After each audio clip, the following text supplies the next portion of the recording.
La sombra del árbol del vampiro. Era una noche oscura y lluviosa en Guadalajara, y el aire fresco del otoño envolvía la ciudad como una manta pesada. En el horizonte, las luces de la ciudad parpadeaban, mientras la antigua calle Belén permanecía desierta, casi olvidada por el tiempo. A medida que las sombras se alargaban, una figura solitaria caminaba hacia el antiguo Panteón de Belén, un lugar donde las historias oscuras parecían vivir bajo la tierra.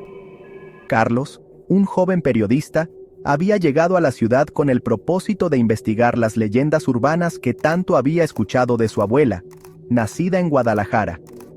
La historia que más le intrigaba era la del árbol del vampiro, un árbol retorcido que, según los habitantes, surgió sobre la tumba de un extraño forastero que, en tiempos antiguos, se decía era un vampiro. Lo que más le cautivaba era la posibilidad de descubrir algo que pudiera sacar de las sombras y desmentir la superstición. El Panteón de Belén parecía aún más sombrío bajo la llovizna nocturna.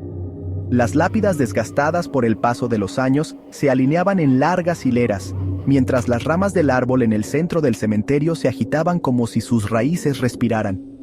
Carlos había escuchado que el árbol era el corazón de la leyenda, el lugar donde todo comenzó.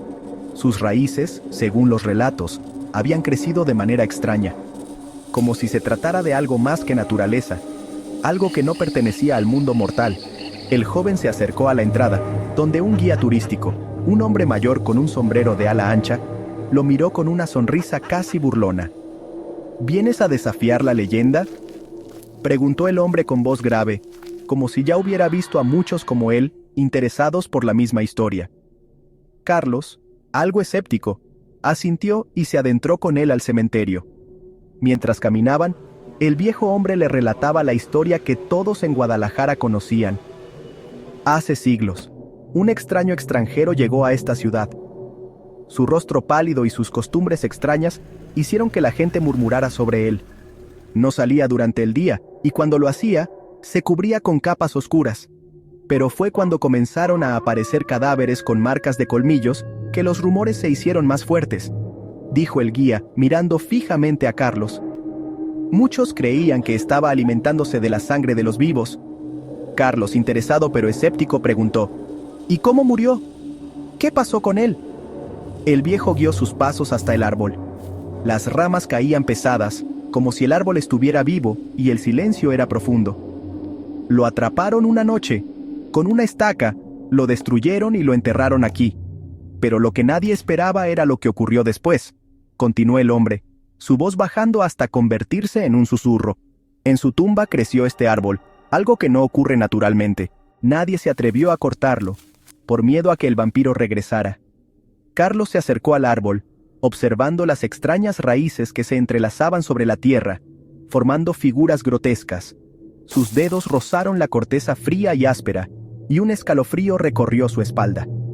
De repente, una ráfaga de viento helado hizo que las hojas del árbol crujieran, y una sombra pasó fugazmente ante sus ojos. Carlos parpadeó, intentando ajustarse a la oscuridad.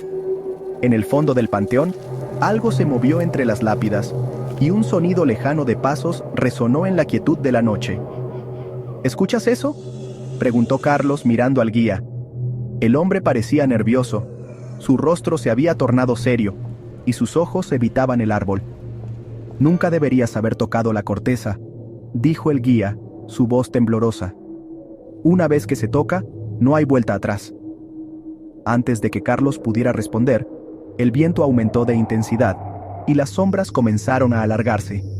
En ese momento, una figura alta y esquelética apareció entre las tumbas, caminando lentamente hacia ellos.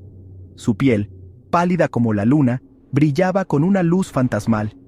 La figura parecía flotar por encima del suelo, sus ojos vacíos fijos en Carlos. El joven retrocedió, aterrorizado. El guía, con la voz quebrada, susurró: «Es él, el vampiro. No te mires en sus ojos, o él te llevará». Carlos, paralizado por el miedo, no pudo evitar mirar fijamente a los ojos vacíos de la figura. En ese instante, una presión invisible le envolvió, como si la oscuridad misma estuviera tomando forma a su alrededor.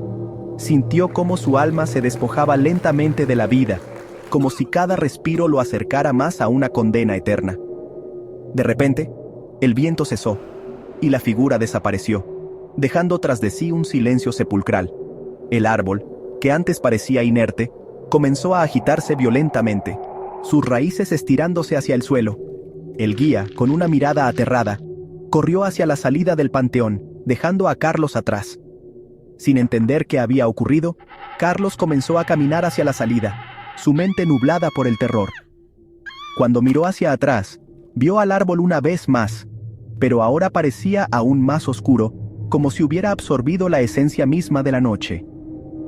Al día siguiente, cuando la policía encontró su cuerpo en la entrada del panteón, la causa de su muerte fue un misterio. No había señales de violencia, ni de heridas visibles. Sin embargo, en su rostro había una expresión de horror profundo, como si hubiera visto lo impensable. Los habitantes de Guadalajara, al escuchar la historia de Carlos, volvieron a recordar la vieja leyenda del árbol del vampiro.